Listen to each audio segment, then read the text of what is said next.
Welcome to the Jamaica Bulletin Board channel, where we keep you in the loop about all that's happening in Jamaica, from the most buzzworthy moments to the downright hilarious. If you enjoy staying connected with the vibes of our island, don't forget to like, share, and subscribe to keep the laughter and insights coming. We're bringing you news that's not just informative but downright entertaining. Jamaica Bulletin Board, news you can't make up, but we didn't have to. Now, let's dive into the news for today. Jamaica Bulletin Board, real news, real funny. Murders down 36%. Crime takes a vacation in Jamaica. It seems like the police is clapping back too hard. Jamaicans for Justice is bawling for the gunmen. Oops. That was a slip. I mean, Jamaicans for Justice are bawling when the police shoot back and win. Sorry again, oops. You don't even know how to put it anymore. Suffice it to say that Jamaicans for Justice are dissatisfied that more gunmen are losing the shootouts and are dying more than innocent citizens. Oh shoot. Oops again. We at Jamaica Bulletin Board don't know how to be politically correct about this, so leave that part out of the news. Suffice it to say that Jamaica's murder rate has dropped by a whopping 36%, and we're wondering if crime decided to take a sabbatical. Police credit improved intelligence and targeted strategies, but some suspect the criminals might just be too busy ducking and having a taste of their own medicine, as they had every good citizen ducking all day every day. Either way, we're not complaining. Keep the vacation going, crime. Road deaths plunge. Jamaican drivers finally found their brake pedals, it seems. Road fatalities are down 21%, and Prime Minister Andrew Holness is praising the police for their efforts. Apparently, the new ticketing system has drivers thinking twice before channeling their inner Formula One racer.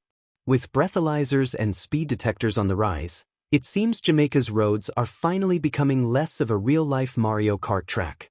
Missing teen found alive, religious cult, TikTok challenge, or just a really bad hide-and-seek game. A missing Clarendon teen has been found alive, and the circumstances surrounding her disappearance are raising more eyebrows than a goat at a beauty pageant. Police are investigating links to a possible religious cult, but the details remain murky. Was this a case of divine intervention, a TikTok challenge gone horribly wrong, or just the world's most intense game of hide-and-seek? Either way, we're relieved she's safe and sound, though we're still scratching our heads. The teen was discovered hiding under a bed in Ewarton, St. Catherine, during a police raid. Now, let's pause for a moment. Under a bed? Really? If this was a cult initiation, they might need to rethink their strategy. And if it was a TikTok challenge, we're guessing the hashtag under the bed life didn't quite take off.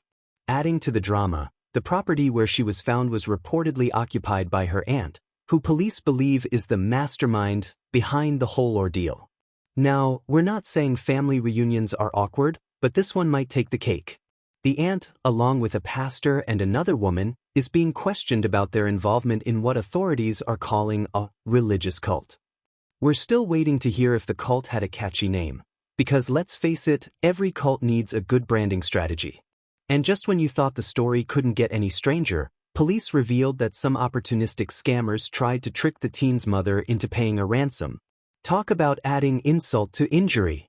Thankfully, the authorities are on the case, determined to bring these heartless individuals to justice. As for the teen, we're glad she's back home, hopefully catching up on some much-needed rest, and maybe reconsidering her choice of hiding spots. Whether this was a case of misguided faith, social media gone wild, or just a really bad idea, one thing's for sure, Jamaica never runs out of stories that leave us shaking our heads and laughing at the same time. Kite flying returns in Manchester. Now people have something useful to do again. The Manchester Kite Festival returned with a bang this Easter Monday, proving that Jamaicans can turn even a simple kite into a national event. From colorful creations to competitive kite battles, the skies were alive with creativity, and a few kites that seemed determined to reach outer space. Students' Loan Blues, the real test of patience. The Students' Loan Bureau is back in the spotlight, with complaints about delays and frustrations piling up. One student joked that waiting for their loan approval felt like waiting for a Jamaican bus. Long, unpredictable, and occasionally entertaining. So we love you, but can we speed things up just a little? Harmony Beach Park, no swimming, no problem to rot it. Access to swimming areas at Harmony Beach Park was restricted for the holiday weekend, but Jamaicans proved once again that nothing can stop the vibes. Beachgoers turned the sand into a dance floor, with one enterprising vendor setting up a sand swimming competition. The winner received a free patty and a lifetime supply of sunscreen. Because why not? The Integrity Commission's new mascot. In a bid to boost public trust, the Integrity Commission unveiled its new mascot, a parrot named Honest Harry. The parrot's catchphrase, "No bribes, no lies," has already gone viral, though some skeptics wonder if Harry can be trusted not to repeat confidential information. Stay tuned for updates on whether Harry will be subpoenaed. One thing we can be sure of is that the Integrity Commission knows how to swing the integrity on one side. Who wants a balance? Anarchy and partisan behavior will sell out the news articles. Now here's your Jamaica sports roundup, where records are broken and laughs are made. Carifta Games drama, false starts and flying medals. Jamaica's athletes are dominating the Carifta Games, but not without some drama. Sabrina Dockery, defending champion in the under-20 girls 100m, was disqualified for a false start. Witnesses say she took off faster than a Jamaican taxi driver spotting a passenger.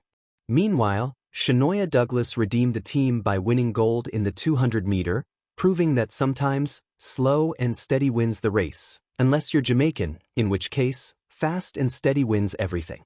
Long jump heroics. When flying is an art. Michael Andre Edwards soared to victory in the under-20 boys long jump, posting an impressive 7.41 meter. Rumor has it he's now being scouted by airlines for his ability to cover distances faster than their planes. Edwards credits his success to a strict diet of yam and dumplings, because, let's face it, that's Jamaica's secret weapon. Sprinting pedigree. Jamaica's DNA is 100-meter gold. Jamaica reminded the world why sprinting is in our blood, winning 3 of the 4 100-meter gold medals on opening day. Jamal Stevenson ran a lifetime best of 10.24 seconds, leaving his competitors wondering if he had a jetpack hidden under his jersey. Stevenson says he's just warming up, next stop, breaking the sound barrier. Football fever. Reggae boys ready to rumble. The Reggae boys are gearing up for their next match, and fans are already predicting victory. One fan was overheard saying, "If we don't win, me switching to cricket." Meanwhile, the team is reportedly practicing their goal celebrations because scoring is only half the battle. Looking good while doing it is the real challenge. Now for the Jamaica Entertainment Roundup, where the stars shine and the laughs flow. Dancehall drama. Who wore it best? The latest dancehall party turned into an impromptu fashion show, with attendees competing for the title of Most Extra Outfit. One man showed up in a suit made entirely of CDs, claiming he was bringing back the mixtape era. Meanwhile, a woman in a dress made of LED lights stole the spotlight, literally. The DJ had to dim the lights just to avoid being outshone. Reggae revival. Tropical Breeze takes over. Renowned producer Richard "Shams" Brown has dropped a new reggae album, Tropical Breeze, and fans are calling it the soundtrack of the year. One listener described it as, "So good, me nearly forgot me problems." Brown says the album is inspired by Jamaica's natural beauty, but we're pretty sure it's also inspired by a few cups of strong coffee. Movie madness. Jamaica's big screen dreams. Jamaican filmmakers are making waves with their latest productions, proving that Hollywood isn't the only place for blockbuster hits. One director joked that their budget was smaller than a patty, but the creativity was bigger than a festival. With stories that capture the heart and humor of Jamaica, these films are putting the island on the cinematic map. Carnival chaos, feathers, fun, and flying costumes. Montego Bay Carnival was a spectacle of color and chaos, with revelers dancing the night away in elaborate costumes. One unlucky participant lost their feathered headdress to a gust of wind, only to have it land on a passing tour bus. Tourists are now calling it the rare Jamaican bird, and the owner is reportedly negotiating a trade for free island tours. That's it for this week's Jamaica Bulletin Board, where the news is real, but the laughs are even more so. Don't forget to like, share, and subscribe for more updates that keep you informed and entertained. Until next time, stay safe, stay smiling, and remember, If a goat starts a parade, just go with it.